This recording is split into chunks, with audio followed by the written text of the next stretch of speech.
Get off the bed because that's the last place that you want to be laboring and birthing if you're planning to have a natural birth. In fact, it can sabotage your natural birth. It can undermine your confidence.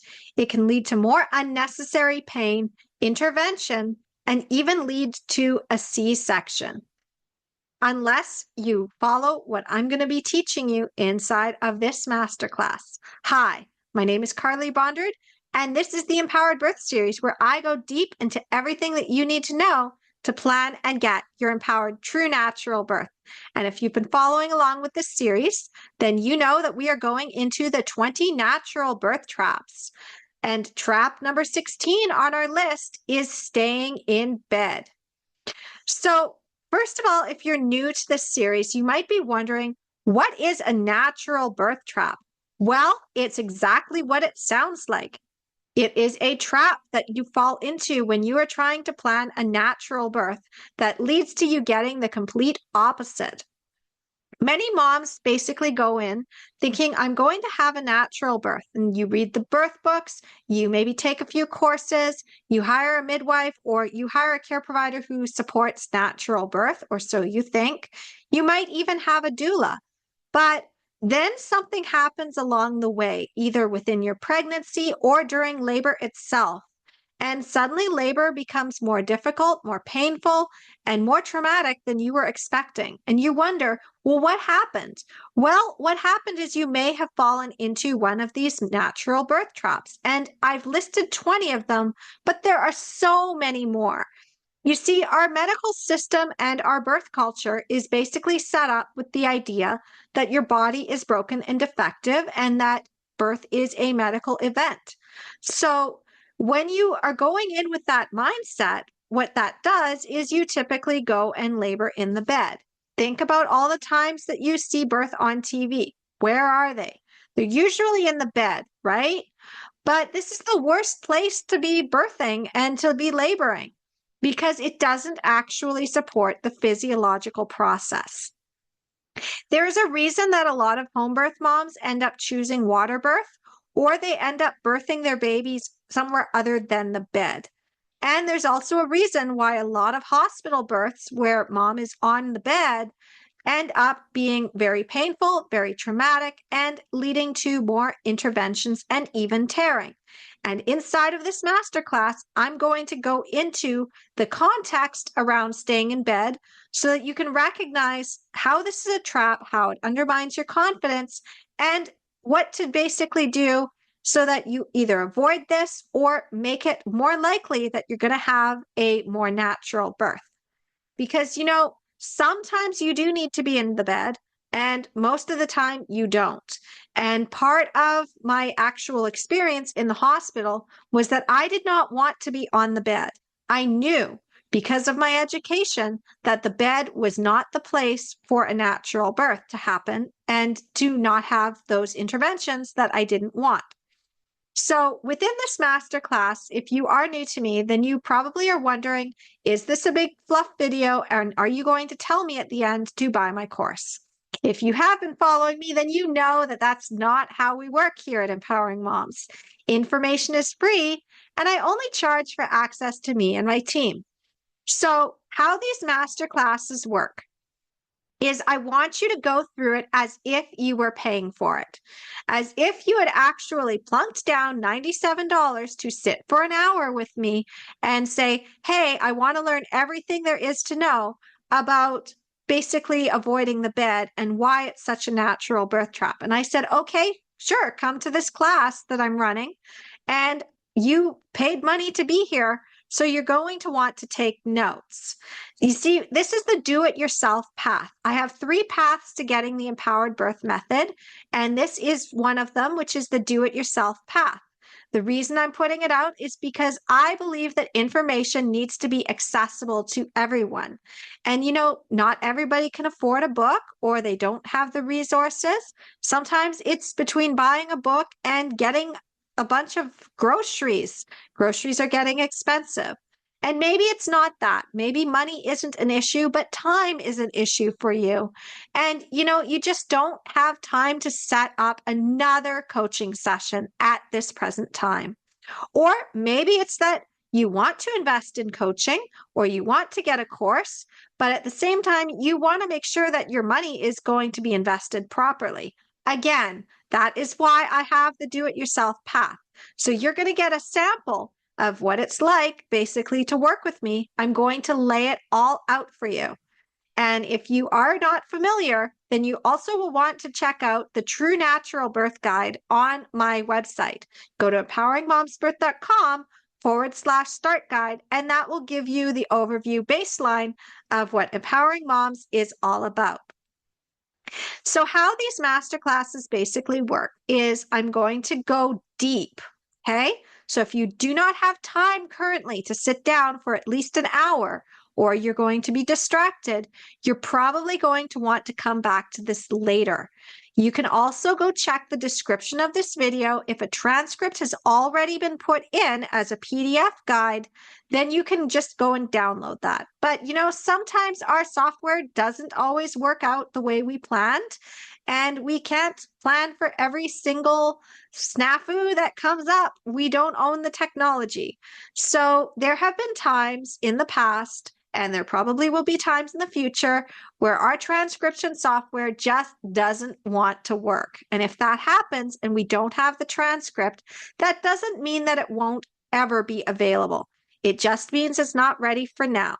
But if it is available when you check the description, all you have to do is click that link. The transcript is embedded with extra links to go to more resources, because the deeper you go with Empowering Moms, the more treasures you uncover. And even if the transcript isn't available itself, if there's any resource I mention or anything that kind of has you having questions, reach out to myself and my team, hello@empoweringmomsbirth.com. I'm also going to let you know that if you comment and you basically are telling me that there's something urgent, I may not get to that comment right away. And I do read them all. So if it is urgent, you do need to email the team, hello@empoweringmomsbirth.com. If it's not, though, if it's just something like this video is awesome, thank you for what you do, then you can put that inside the comments, because that boosts the algorithm. Okay, so how these master classes are basically structured is I'm going to tell you a story.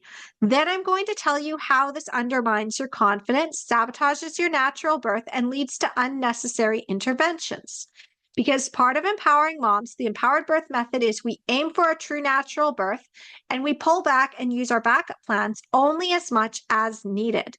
And I would say that laboring in bed is helpful if you're in early labor and you just need to get some sleep. So I'm going to be giving you some context around that as well, because it's not like you can't ever be in bed. It's just that there's certain points of your labor or even during your birth where it's just not going to work out the way that you think it will. And we have a society that has basically normalized being in the bed, and a hospital birth culture that has normalized being in the bed. But this is not what happens at most free births and home births, is that we kind of stay away from the bed because we want to use the bed later. So I'm going to share about the context, and then I'm also going to share about the empowered birth method and how to apply it. Okay? And then after that, I'm going to tell you how to go deeper with this, some additional resources that you're going to want to check out. And finally, you're going to get a recap of what we learned. Okay, so one more thing before we get into the story is that you're going to want to take advantage of the rule of 3 if you are going with the do-it-yourself path. So that means that you're going to want to watch this video at least 3 times. The first time you get the overview, the second time that you watch it, you're going to get those aha moments, and the third time you'll be able to implement, because you'll have basically mapped out the system and you'll be able to apply it to your own unique situation. And again, if you are stuck or you prefer the fast path, you can always reach out to me and my team, hello@empoweringmomsbirth.com. Okay, so that's pretty much it for the intro. Now we're going to go into the story. And I've got a very amusing story for you today. If you've been following along with the series, then you know about my story and how I basically was tricked into a hospital birth, and I was birthing on my back in the bed for 3 hours.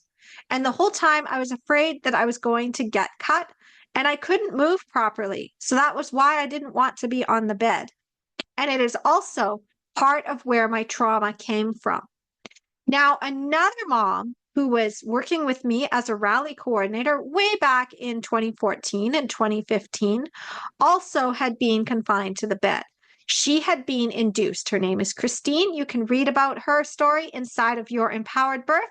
I also talk about her a lot because she is one of the empowered moms, one of the original rally coordinators that worked with me when I was just helping out with improving birth in my community. Christine hates the bed as much as I hate the bed. And in fact, Christine hated the bed so much that in 2015, when we were discussing the bed as we were also planning the next year's rally, she said the bed needs to die. The bed needs to be tortured. The bed needs to suffer. Like, she actually personified the bed. This is how much she hated the bed. And you're going to learn more about why we hate the bed. So in my case, I knew from what I'd learned about natural birth physiology that if you are stuck in the bed, you are not able to move. If you're not able to move, then contractions are more likely to hurt more because the baby cannot get in a good position. I had also learned that if you're stuck in the bed, it's going to be harder for you to get out of the bed, and the medical system is more likely to do things. This is what happened to me.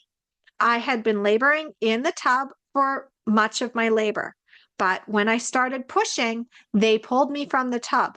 They told me to get into my delivery room, which I was being pulled. I really couldn't do anything. Like, they were just leading me.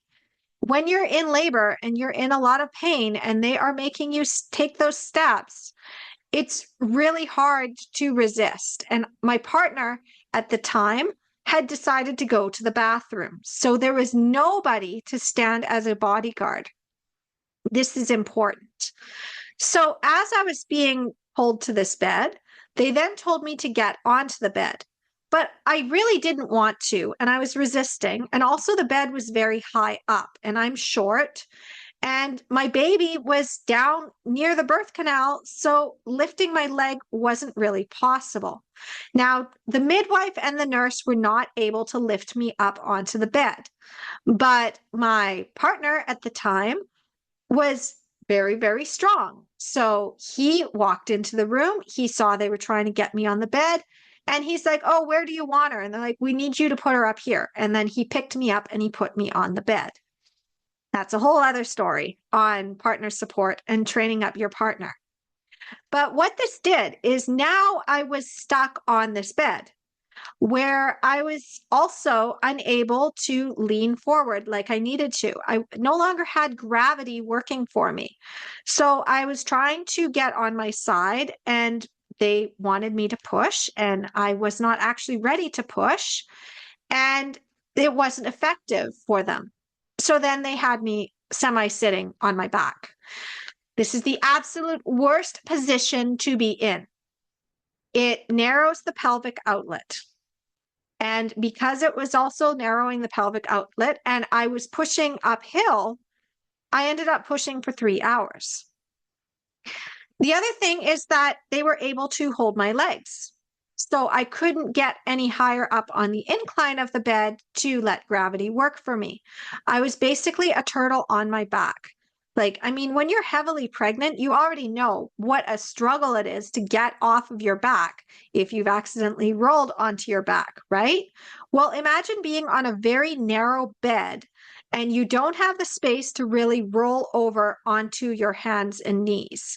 This is basically what happened is I could not get into the position that my body had wanted me in.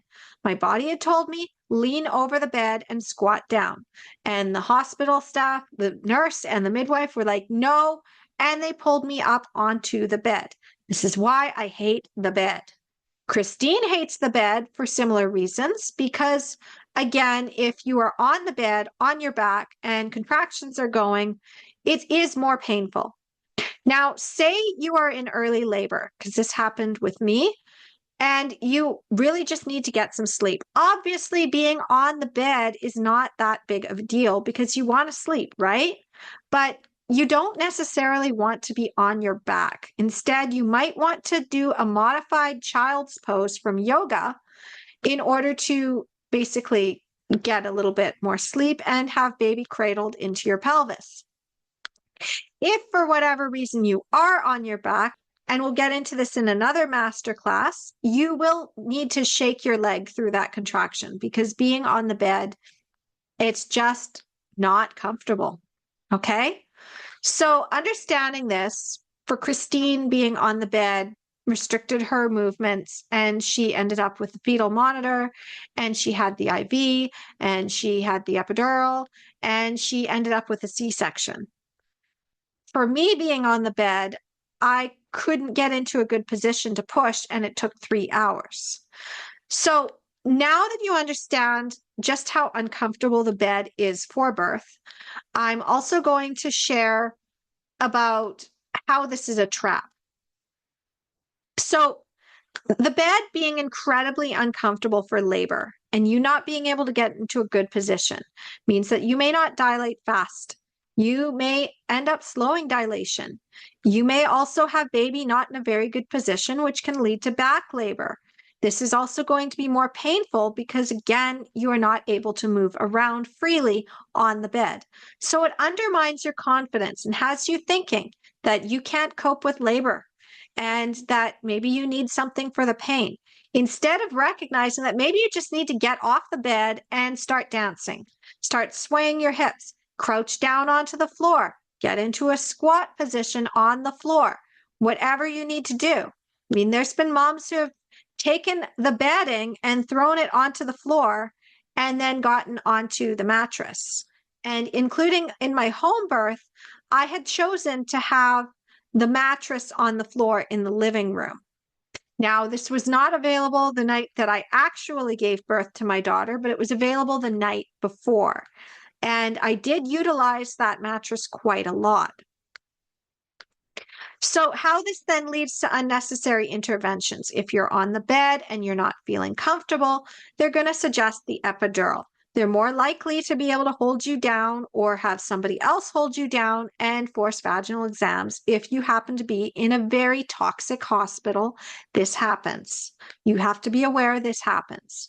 If you're on the bed, you are more likely to be stuck on your back. If you're stuck on your back, you're less likely to be able to get up off of your back, and they can hold your legs and keep you in the position that they want to keep you in, which is again what happened to me. How this then also leads to sabotaging your physiological birth process. Being on your back is not the way that mammals give birth, especially not when you need to be on your hands and knees or in a squat. That is how your pelvis opens the most to let your baby out. We were never meant to birth on the bed. If you look at history and how women birthed in tribes and in hunter-gatherer societies, they were often upright, they were often on hands and knees, or they would lay on their sides. They were not in a bed. They were on a mat on the floor, or they would be in the water. This is why water birth is really awesome, because you can basically lean over the pool and you can still fall asleep and you're leaning forward. And I did this a lot during my labor, and you're weightless as opposed to being on this bed. So now we're going to go into the caveats of this, because yes, you might want to be on the bed if you are really tired. You're more likely to be on the bed if you agree to an IV and fetal monitoring, which is another natural birth trap in itself. But if you have external fetal monitoring, you're more likely to be stuck in bed, and you're more likely to not be able to move. And yes, labor is going to be more painful. So you need to be making plans around that if that happens. One of the books I would recommend is Penny Simkin's book, The Birth Partner. And another one would be Natural Hospital Birth by Cynthia Gabriel. You can see that one behind me, because these both address the issue of being on the bed and how to make it more likely that you're going to have a natural birth, even stuck on the bed. But if you can avoid it, get off the bed. So now you understand the caveats of this is that you're going to want to get into a good position. You don't want to just be sleeping on your back if you're in the bed. You want to try to be leaning forward so that baby can still move into the cradle of your womb, because your belly is now tilted down like a hammock and baby is able to shift into position. If you are flat on your back, however, baby is now pressed against your spine. This is not fun. This is how back labor happens. This is how baby gets stuck. If you want to know more about this, I suggest you check out Rachel Reed's book, Reclaiming Childbirth as a Rite of Passage, because she goes deep into physiological birth. So the next thing, of course, is how do we apply this through the empowered birth method? Well, first, you need the right mindset. You need to recognize that you are your own best expert. And if you don't feel like you need to be on the bed, you need to be able to get past the fears that something bad will happen if you leave the bed. You also need to recognize that there are contingency plans, backup plans. Draw your hard lines in the sand and when you will not get on the bed, and make plans around that for what you'll do if you actually do need to utilize the bed, either to get some sleep or because you need to have the monitoring. Next, you need the right education. If you know more about how your pelvis opens up and the positions that you could get into that will aid your baby actually moving down, not getting stuck, then being in the bed may not be so bad, provided that you are following the physiological process. You can still birth in a squat on the bed. You can still birth on your hands and knees on the bed. And if you don't really want to have your knees on a really hard floor, then birthing on the mattress on your hands and knees, you can do that. The bed can also adjust in the hospital if you're birthing in a hospital, which means that you can recline the actual bed upwards and then lean over. There are many different ways that you can adjust a hospital bed so that it is no longer a bed, but more like equipment that you can utilize in your different positions that you want to have during your labor as needed. You may want to check out some additional resources on how to adjust the bed. Next, you need the right environment. Obviously, don't go to a hospital that's going to force you onto your back. Don't go to a hospital that doesn't let you adjust the bed. Find out all of this information in advance and talk to doulas who routinely attend births in that hospital that you're thinking of going to, because they can give you the truth. The medical system will just basically say, oh yeah, you can birth in any position. And then they just fail to mention that only 1% of the people that actually go to that hospital to birth actually get to birth in a different position. And usually it's a one-off thing that they just didn't have time to get them onto their back. So recognizing that the medical system may not tell you everything, you need to get some information from doulas to find out, could I actually birth the way I want? You need the right facilitator, somebody who is okay with you birthing in any position. A lot of my midwife friends that I had in the community, they even joked that midwives do it in every position. And I laughed because I'm a Scorpio and I have that kind of sense of humor. But it's true. If your care provider only wants you on your back with your legs spread apart so that they can see what they're doing and do things to you, they are not the right care provider for you. You need the care provider who's going to be like, whatever position you get into, I'll catch that baby for you. Or you can even catch that baby yourself and I'll just stay hands off. Whatever you want, you need to hire the right care provider for that, the right facilitator. Hire a doula who is familiar with breaking down the hospital bed if you are birthing in a hospital. Even if you're planning to birth at home, though, you may want to have this in your back pocket, because if you do transfer to the hospital, you could still end up birthing off your back. So just because you transfer, not every hospital transfer is because home birth is no longer safe. Sometimes it's just that the mom is tired and she wants to get a little something for the pain, in which case you can still get into good positions even with the epidural. It's not off the table. You just need a doula who knows what she's doing and can help you get into those positions. Finally, your partner needs to be the right support. Your partner needs to be aware of your wishes to not birth on the bed or not labor in the bed. Because, sometimes hospital staff can be really pushy, and you need to have your partner being the one to advocate for you. And if they don't know how to do that, then they're going to make the mistake that my ex-partner made of saying, oh, you want her on the bed? Here you go, and picks me up and puts me on the bed. You don't want to do that. So make sure that your partner knows that you do not want to be on the bed. Make sure that they are aware that if they are getting pressure to put you on the bed, they need to stand firm. So now we're going to just go deeper into the empowered birth method itself. So now that you know how to apply the empowered birth method, there are 3 paths to getting it, okay?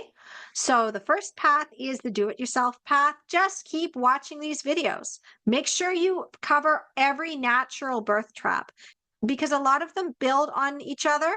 And not only that, but a lot of them kind of come with the territory of other natural birth traps, such as induction. If you're having an induction, this, first of all, is no longer a natural birth. And second of all, this leads to more medical intervention. So you need to understand those natural birth traps. The next thing you need to know is how to make that safe plan with your 5 pillars to ensure that you do not get into a hospital that's going to push you onto your back or into the bed. And be very careful about who you hire. So the next thing, though, is that if you really want to understand physiological birth, I do have your Empowered Birth Workshop that will help you. I also cover this inside the Reset Your Mindset for Empowered Birth Mini Challenge. And, I just teach these master classes for free because information is free and I only charge for access to me. So with the do-it-yourself path, all I ask is that you pay it forward. Like, share, subscribe to this channel, pass this on to other moms, let them know to stay out of the bed. The next path, if you like something a little bit more structured, is self-study. I have workbooks available and I have courses, both courses that you can do with complete self-study, which means you don't need to pay a cent to get them. You just put in your name and email. Sometimes not even that. Sometimes it's just in a YouTube playlist. And then also we have deeper level programs in Self-Study VIP. Self-Study VIP is basically the same courses or a denser course, and you have access to the team. We look over your homework. We will read your birth plan. We will make sure it's optimized for a true natural birth. We will help you with your backup plans. And you also get access to our laser coaching. This is a call that you get on with either myself or one of my team members, and we are going to pinpoint exactly what you need help with. Maybe getting past a fear, maybe getting an additional resource and education, in which case you might not even need the call. Maybe it's helping you train up your partner.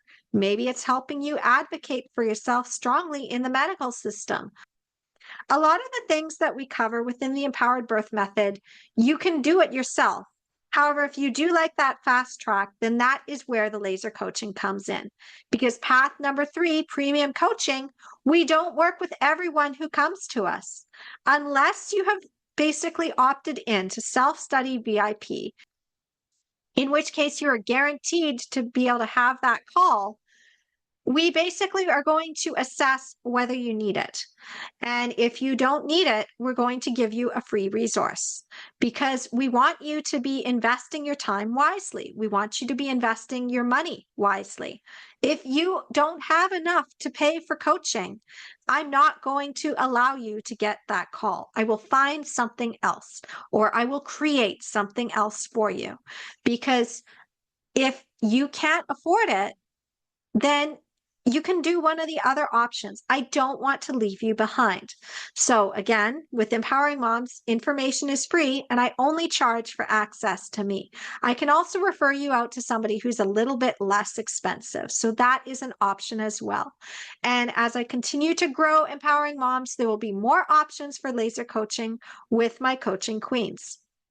So when you understand about the 3 paths and you understand about the empowered birth method, you can really see that the aim is to get you your empowered birth because you deserve an empowered birth.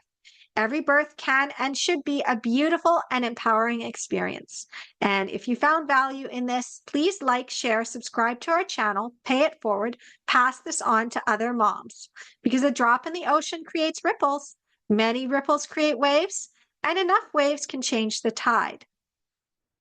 Okay, so now let's quickly recap on what we learned. Why don't you want to be in the bed? Well, first of all, if you're stuck in the bed, you're not able to move in the positions that you need. You're not able to utilize gravity at the level that you would if you were standing up and dancing or swaying. You're not able to get into those deep squats. Because, you know, one of the things I did during my labor with my second baby at home is as I would get out of the pool and go to the bathroom, I would then stop as I was walking back to the pool and I would grab hold of the countertop, the island countertop, and then I would dip down and lean forward and hang. You can't do that on the bed. Not effectively. They do have squat bars, but that may not even be what works well for you. You really don't know. So if you are going to be on the bed, you need to be aware of the restrictions of the bed. You also need to be aware that there are some care providers and nurses that will use the bed to their advantage to hold you down, to hold your legs. And if they're doing that, you're a turtle on your back. And it's not fun. I've been there. Baby could get stuck if you're on your back. Baby cannot get in a good position if you're on your back. You're pushing uphill if you're on your back. Being stuck in that bed is not ideal. It really isn't. So understanding that the only times you're really going to want to utilize the bed is if you need to get some rest. If you need to get some rest, try to be in a hands and knees position. Don't be on your back or even on your side. That can be hard to get out of that position too. So that's pretty much it for this natural birth trap. We went a little bit shorter than the typical ones. And next week, we're going to be talking about another natural birth trap that you want to avoid, which is trap number 16, the IV. So stay tuned for that. So thank you so much for watching. Have a happy, empowered birth journey. Whether you're birthing a baby, birthing a business or creative project or a movement, or rebirthing a new version of yourself, Empowering Moms is here for you. So if you found value in this, please like, share, subscribe, pay it forward, pass this on.